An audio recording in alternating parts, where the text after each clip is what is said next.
Bonjour, Bruno Guillet, Géobiome, pour la qualité de l'air intérieur de votre habitat, travail et véhicule. Une vidéo pour vous offrir des astuces, des informations, afin d'améliorer votre air intérieur pour la qualité de vie. Et ne dit-on pas, une vie saine dans un environnement sain.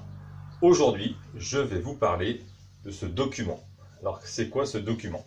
C'est un tableau mural qu'on retrouvait dans les écoles d'autrefois. Vous savez, ces fameux tableaux où on avait des cartes de France avec les fleuves, les départements, ou quelquefois c'était aussi sur le corps humain.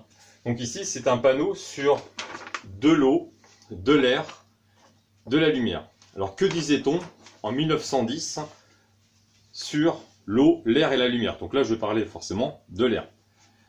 On disait déjà air confiné, air vicié. Tenez vos fenêtres ouvertes le jour et entrouvertes la nuit, en été bien évidemment. Celle que je préfère, où le soleil n'entre jamais, le médecin rentre souvent. Ensuite, maison humide, maison malsaine. Et ici, des petits dessins, juste pour montrer comment on peut être dans une maison à l'époque. Donc ici, une dame sur une chaise en train de coudre, à côté d'une fenêtre ouverte, et c'est marqué « Logement aéré, bon ».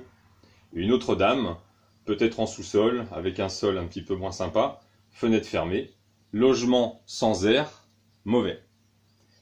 Et pour finir, je ne vais pas vous expliquer les autres, vous pourrez les lire ensuite parce que je vais vous offrir cette page que vous trouverez dans les commentaires sous cette vidéo. Grand air est exercice, bon. Grand air et exercice, bon. Et donc là on voit des enfants jouer, des personnes qui marchent et une personne qui travaille à l'extérieur dans ses champs. Voilà. Donc tout simplement pour vous dire que, bah oui, respirer un air propre et un air sain, c'est bon pour la santé. Donc c'est un document que j'ai retrouvé par hasard sur internet lors de mes recherches pour organiser mes conférences.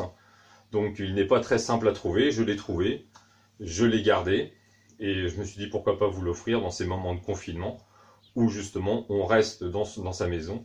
Et rester dans sa maison à respirer un air vicié, comment dire, ou impropre, puisque l'air extérieur est plus propre que l'air intérieur, ben je me suis dit, pourquoi pas commencer par celle-ci, puisque déjà en 1910, on le disait à l'école. Donc, merci de votre écoute, au revoir, et surtout, prenez soin de vous.